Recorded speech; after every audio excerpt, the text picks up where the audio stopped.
Assalamualaikum warahmatullahi wabarakatuh. Halo semuanya. Dulu Bung Karno pernah berkata, 1000 orang tua dapat bermimpi dan satu pemuda dapat merubah dunia. Saya Indah Ripdaila dengan NPM 1124B0016 dari Prodi S1 Kesehatan Masyarakat.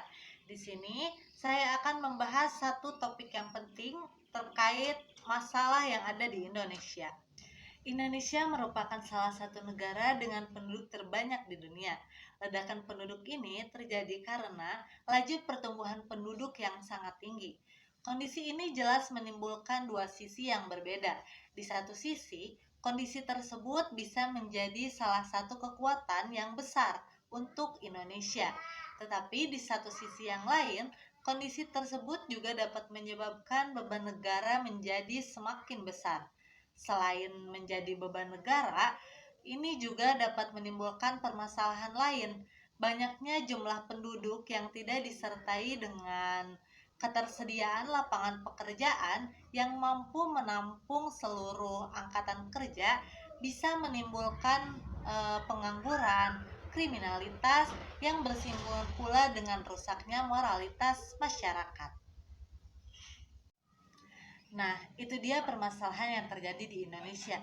Lalu, bagaimana program dan kebijakan pemerintah terkait dengan masalah tersebut? Mari kita bahas. Baik, di sini saya akan membahas terkait dengan konsep kependudukan dan program keluarga berencana di Indonesia. Yang pertama-tama, apa yang dimaksud dengan penduduk? Menurut Lembaga Badan Pusat Statistik, dalam Statistik Indonesia tahun 2020 menjelaskan bahwa penduduk adalah semua orang yang berdomisili di wilayah geografis Indonesia selama 6 bulan atau bahkan lebih, dan atau mereka yang berdomisili kurang dari 6 bulan tetapi bertujuan untuk menetap. Yang kedua yaitu menurut Undang-Undang Dasar 1945 Pasal 26 Ayat 2 bahwa penduduk adalah warga negara Indonesia dan orang asing yang bertempat tinggal di Indonesia. Dan yang terakhir ada menurut PNH Simanjuntak bahwa penduduk adalah orang yang bertempat tinggal ataupun yang sedang berdomisili di suatu negara. Maka dari berbagai pendapat di atas dapat disimpulkan bahwa penduduk merupakan seseorang yang berdiam diri di suatu tempat dan terdata secara resmi. Yang selanjutnya yaitu dinamika penduduk. Dinamika penduduk mengacu pada perubahan dan pergerakan yang terjadi dalam jumlah dan struktur penduduk suatu wilayah. Faktor-faktor utama yang mempengaruhi dinamika penduduk melibatkan kelahiran, kematian, migrasi, dan tingkat pertumbuhan penduduk. Penduduk Indonesia mencakup aspek jumlah penduduk, persebaran, komposisi, pertumbuhan, kualitas, serta keragaman etnik dan budaya. Yang pertama yaitu jumlah penduduk. Jumlah penduduk menjadi fokus yang paling utama dengan dinamika penduduk yang dipengaruhi oleh kelahiran, kematian, migrasi, dan tingkat pertumbuhan. Lalu yang selanjutnya yaitu persebaran penduduk yang menjadi bahasan berikutnya. Dengan Indonesia yang memiliki karakter geografis yang beragam, mempengaruhi cara manusia dalam mendiami ruang. Misalnya, Pulau Jawa menjadi pusat utama pemukiman, sementara pulau-pulau besar lainnya memiliki pola persebaran yang berkaitan dengan sumber daya alam, aksesibilitas, dan juga infrastruktur.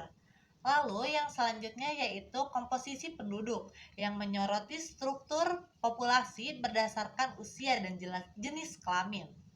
Yang selanjutnya ada kualitas penduduk yang mencakup aspek kesehatan, pendidikan, dan kesejahteraan ekonomi. Pemerintah Indonesia berupaya dalam meningkatkan kualitas hidup melalui kebijakan yang mendukung pendidikan, kesehatan, dan pembangunan ekonomi dengan fokus pada pemberdayaan perempuan dan juga pengentasan kemiskinan. Lalu yang terakhir yaitu keragaman etnik dan budaya Indonesia yang menjadi ciri khas, menciptakan mozaik sosial yang unik. Lebih dari 300 etnis tersebar di seluruh Nusantara, membawa keberagaman bahasa, adat istiadat, dan juga seni tradisional. Yang selanjutnya yaitu bahasan terkait transisi demografi. Indonesia berada pada kondisi yang disebut dengan transisi demografi, sebuah konsep yang mengacu pada penurunan angka mortalitas dan fertilitas, serta perubahan struktur usia, yaitu mendominasinya usia kerja dan memiliki implikasi mendalam bagi ekonomi suatu negara. Teori transisi demografi ini dikemukakan pada tahun 1929 oleh Thomson Warren yang mengamati perubahan tingkat kelahiran dan kematian masyarakat-masyarakat industri selama 200 tahun. Model transisi demografi digunakan untuk memprediksi penurunan tingkat kelahiran apabila masyarakat makin maju. Ada beberapa ahli yang mengemukakan teori transisi demografi, yaitu yang pertama ada Thomson pada tahun 1929. Thomson mengidentifikasi 3 kelompok negara dalam kaitannya dengan tingkat kelahiran dan kematian. Lalu yang kedua ada Landry pada tahun 1934 yang mengidentifikasi 3 tahap utama perubahan populasi. Dan yang ketiga ada Notestein 1947 yang menggambarkan tahapan transisi demografi dalam konteks modernisasi menjuluki 3 tahap yang diidentifikasi oleh Landry sebagai potensi pertumbuhan tinggi, transisi, dan awal penurunan. Adapun faktor-faktor yang mempengaruhi pertumbuhan penduduk diantaranya yaitu yang pertama ada kelahiran atau natalitas. Nah, kelahiran ini jelas dapat meningkatkan jumlah penduduk dan semakin tinggi angka kelahiran maka semakin cepat juga pertumbuhan penduduk. Nah, yang kedua ada kematian atau mortalitas. Nah, kematian juga jelas dapat mengurangi jumlah penduduk sehingga mempengaruhi pertumbuhan penduduk. Lalu yang ketiga yaitu perpindahan atau migrasi. Nah, migrasi ini merupakan faktor yang sangat penting dalam mempengaruhi pertumbuhan penduduk. Ada 2 jenis migrasi, yaitu yang pertama ada migrasi masuk. Nah, migrasi masuk ini dapat meningkatkan pertumbuhan penduduk. Lalu yang kedua ada migrasi keluar. Sedangkan ini adalah kebalikannya, yaitu mengurangi pertumbuhan penduduk. Selanjutnya ada masalah-masalah dalam kependudukan, yaitu yang pertama, jumlah penduduk yang besar, yang kedua, pertumbuhan penduduk yang cepat, yang ketiga, persebaran penduduk yang tidak merata, yang keempat, kualitas penduduk rendah, dan yang kelima, komposisi penduduk sebagian besar usia produktif. Nah, selanjutnya yaitu di sini ada persebaran kepadatan penduduk berdasarkan provinsinya di seluruh Indonesia. Untuk kepadatan penduduk di Indonesia itu sendiri berdasarkan provinsinya ini dapat dilihat dari diagram di samping yang merupakan diagram batang terkait dengan kepadatan penduduk di Indonesia pada tahun 2001 sampai dengan 2005.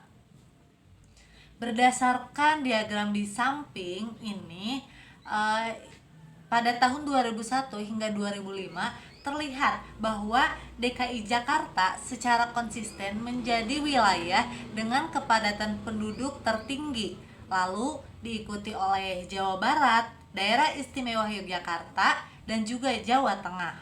Sementara itu, wilayah-wilayah di Indonesia bagian timur seperti Papua Barat, Papua, dan Maluku memiliki kepadatan penduduk yang jauh lebih rendah.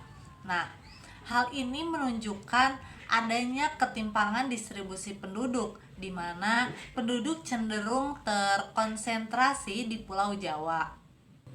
Adapun upaya-upaya yang bisa dilakukan dalam mengatasi permasalahan kependudukan diantaranya yaitu yang pertama, program keluarga berencana atau KB. Yang kedua, penyediaan pelayanan kesehatan reproduksi. Yang ketiga, peningkatan akses terhadap pendidikan. Dan juga yang keempat yaitu peningkatan kesempatan kerja.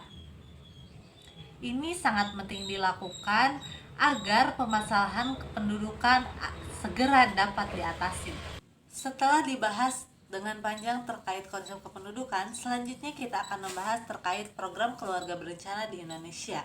Nah, keluarga berencana itu merupakan salah satu usaha untuk mencapai kesejahteraan dengan jalan memberikan nasihat pada perkawinan, pengobatan kemandulan, dan sebagai program penjaringan kelahiran.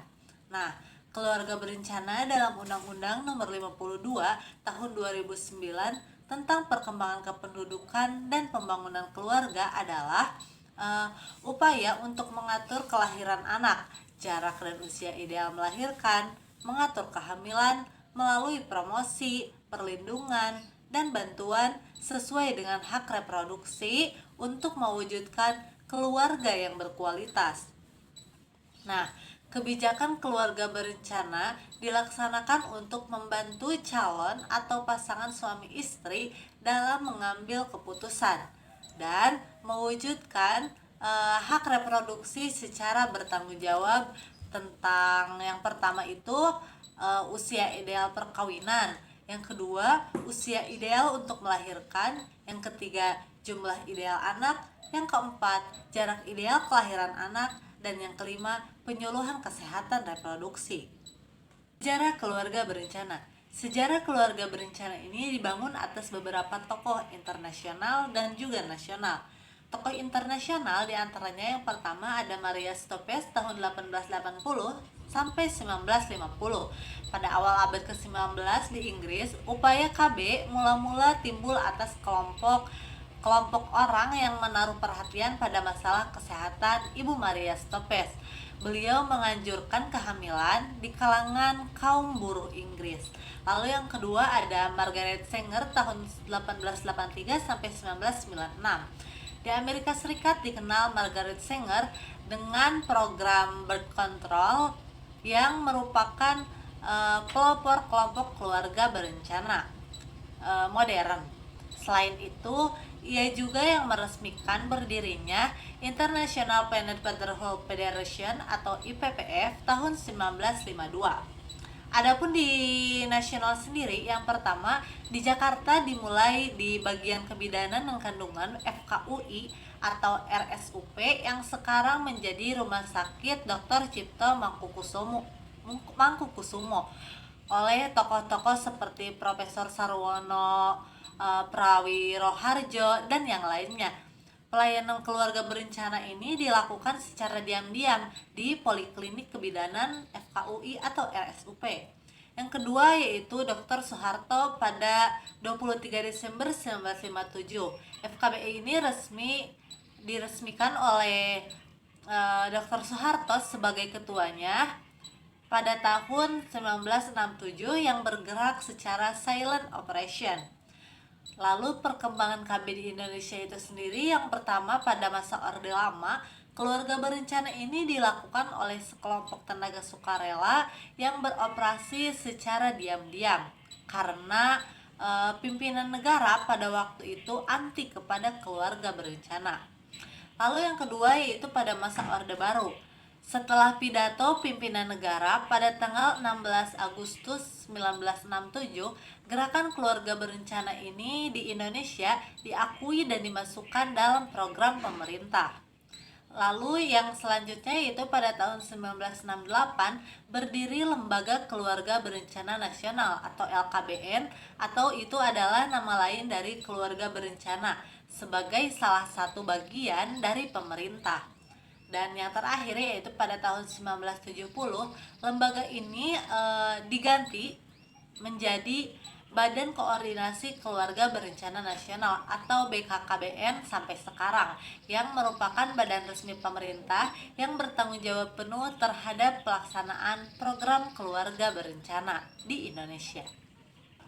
Tujuan keluarga berencana diantaranya yang pertama mengendalikan pertumbuhan populasi, yang kedua meningkatkan kesehatan reproduksi, yang ketiga mendorong pemberdayaan perempuan, yang keempat meningkatkan pembangunan ekonomi, yang kelima meningkatkan kesejahteraan keluarga, dan yang keenam KB juga dapat menyelamatkan nyawa.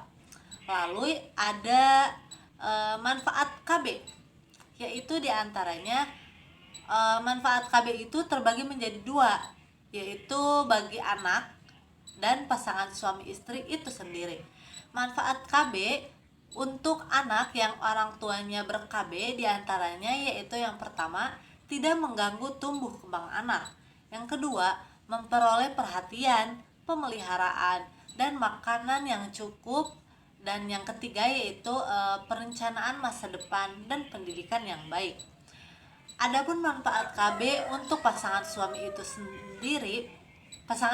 istri itu sendiri diantaranya yang pertama mengetahui pertumbuhan anak dan kesehatannya, yang kedua menurunkan risiko kehamilan, dan yang ketiga yaitu menjaga kesehatan mental. Waktu pelaksanaan KB. Guna mencapai tujuan KB, maka ditempuh kebijaksanaan dengan mengkategorikan 3 fase untuk mencapai sasaran, yaitu diantaranya fase menunda, fase menjalankan, dan fase menghentikan atau mengakhiri kehamilan. Nah, yang pertama, fase menunda. Ini ditujukan bagi pasangan usia subur atau PUS yang memiliki istri yang berusia kurang dari 20 tahun. Yang kedua, fase menjarangkan, di mana periode istri berusia 20-30 tahun yang merupakan usia terbaik untuk mengandung dan melahirkan. Lalu yang ketiga yaitu fase menghentikan atau mengakhiri kehamilan, di mana pada periode ini istri berumur di atas 30 tahun. Yang selanjutnya yaitu jenis-jenis KB. Jenis-jenis alat kontrasepsi secara garis besar terbagi menjadi 2, yaitu ada KB hormonal dan juga KB non-hormonal. Adapun yang termasuk kontrasepsi hormonal diantaranya yaitu yang pertama kontrasepsi pil. Ini ada 2 jenis juga, yaitu pil kombinasi dan juga pil mini. Yang kedua ada kontrasepsi suntik, diantaranya yaitu ada suntik 1 bulan dan juga 3 bulan. Yang ketiga kontrasepsi implan, yaitu ada jenis Norplan, Indoplan, dan juga Implanon. Nah, sedangkan kontrasepsi non hormonal diantaranya yaitu yang pertama ada kontrasepsi kondom, yang kedua kontrasepsi IUD. Ada 2 jenis juga, yaitu hormonal dan non hormonal. Dan yang ketiga ada kontrasepsi diafragma, keempat kontrasepsi spermisida, yang kelima kontrasepsi senggama terputus, yang keenam kontrasepsi metode kalender, yang ketujuh kontrasepsi metode amenorea laktasi atau MAL, yang kedelapan kontrasepsi tubektomi, dan yang kesembilan ada kontrasepsi vasektomi. Jadi untuk jenis kontrasepsi sendiri itu sangat banyak dan bisa disesuaikan dengan kebutuhan masing-masing. Sasaran program keluarga berencana. Sasaran program keluarga berencana diantaranya yaitu yang pertama, pasangan usia subur. Nah, mereka itu diberikan akses terhadap informasi, layanan, dan metode kontrasepsi yang beragam untuk membantu mereka mengatur jumlah anak yang diinginkan dan juga menentukan jarak antara kehamilan. Lalu yang kedua yaitu perempuan rentan. Program KB ini juga memperhatikan kebutuhan khusus perempuan, terutama yang rentan terhadap komplikasi kesehatan akibat dari kehamilan di usia dini atau pada usia lanjut. Dan yang terakhir yaitu remaja. Mereka diberikan informasi, pendidikan, dan layanan yang tepat untuk membantu mereka membuat keputusan yang bijak tentang kesehatan reproduksi mereka. Nah, ruang lingkup keluarga berencana. Ruang lingkup keluarga berencana diantaranya yaitu yang pertama komunikasi, informasi, dan edukasi. Yang kedua konseling. Yang ketiga pelayanan kontrasepsi. Yang keempat pelayanan infertilitas. Yang kelima pendidikan seks atau sex education. Yang keenam konsultasi pra perkawinan dan perkawinan. Lalu yang ketujuh konsultasi genetik. Kedelapan tes keganasan, dan yang terakhir yaitu adopsi. Strategi pendekatan yang dapat dilakukan dalam menjalankan program keluarga berencana. Nah, pendekatannya yang dapat dilakukan diantaranya yang pertama kemasyarakatan yang mempertahankan peran masyarakat yang berkelanjutan. Yang kedua yaitu koordinatif, yaitu sinergi antara pelaksana dan pembangunan keluarga.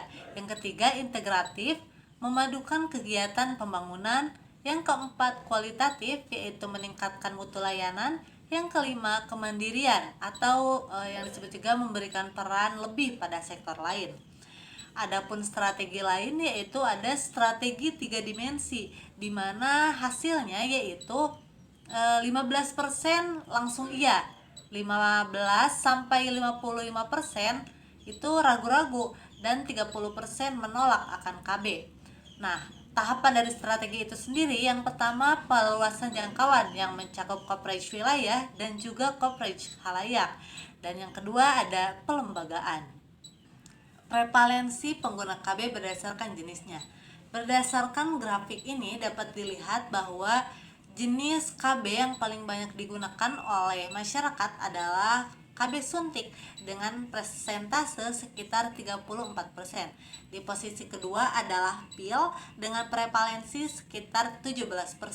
Disusul oleh alat kontrasepsi dalam rahim atau IUD sekitar 8%.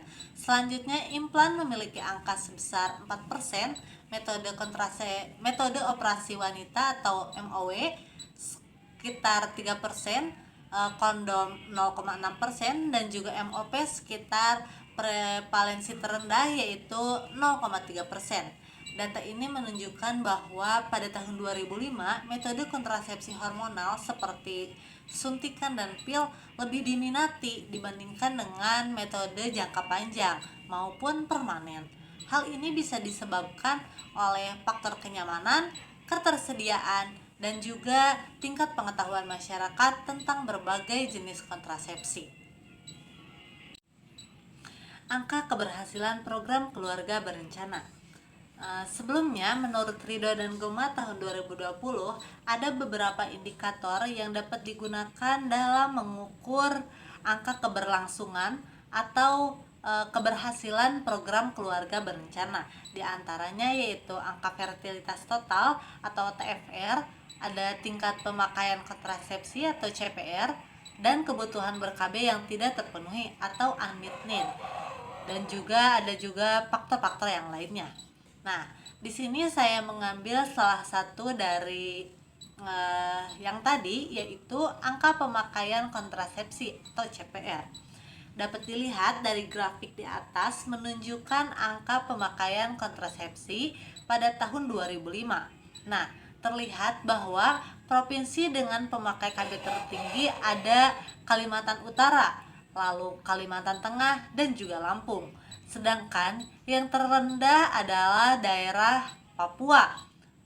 Lalu untuk Aceh dan seterusnya ini kenapa kosong? Karena datanya tidak ditemukan. Jika dikaitkan dengan kepadatan penduduk, pada tahun 2001 jumlah penduduk Indonesia sekitar 219,1 juta jiwa, dan pada tahun 2005 yaitu 230,1 juta jiwa.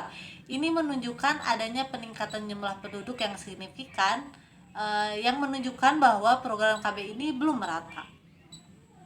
Daerah dengan kepadatan penduduk yang tinggi seperti Jawa Barat, Jawa Tengah, dan Lampung cenderung memiliki tingkat penggunaan kontrasepsi yang tinggi pula. Hal ini menunjukkan adanya korelasi positif antara kepadatan penduduk dan juga kesadaran masyarakat akan program keluarga berencana. Sebaliknya, provinsi dengan kepadatan penduduk yang rendah seperti Papua, Papua Barat, dan Maluku menunjukkan angka CPR yang rendah. Faktor-faktor yang menjadi penyebabnya dapat berupa keterbatasan akses terhadap pelayanan kesehatan, rendahnya tingkat pengetahuan, dan juga faktor-faktor lainnya. Nah, itu dia materi terkait konsep kependudukan dan program keluarga berencana di Indonesia. Kesimpulannya adalah permasalahan kependudukan di Indonesia sangat kompleks, mencakup jumlah penduduk yang besar, persebaran yang tidak merata, dan rendahnya kualitas sumber daya manusia. Ini sangat berdampak luas pada aspek ekonomi, sosial, dan lingkungan. Nah, untuk mengatasi hal ini diperlukan program KB yang tidak hanya bertujuan untuk mengatur kelahiran, tetapi juga meningkatkan kualitas hidup keluarga, memberdayakan perempuan, dan juga mendukung tujuan pembangunan berkelanjutan. Nah, keberhasilan program ini juga bergantung pada sinergi kebijakan pemerintah, partisipasi masyarakat, dan pemerataan akses terhadap layanan keluarga berencana dan juga kesehatan reproduksi. Sekian yang dapat saya sampaikan. Mohon maaf apabila ada kesalahan.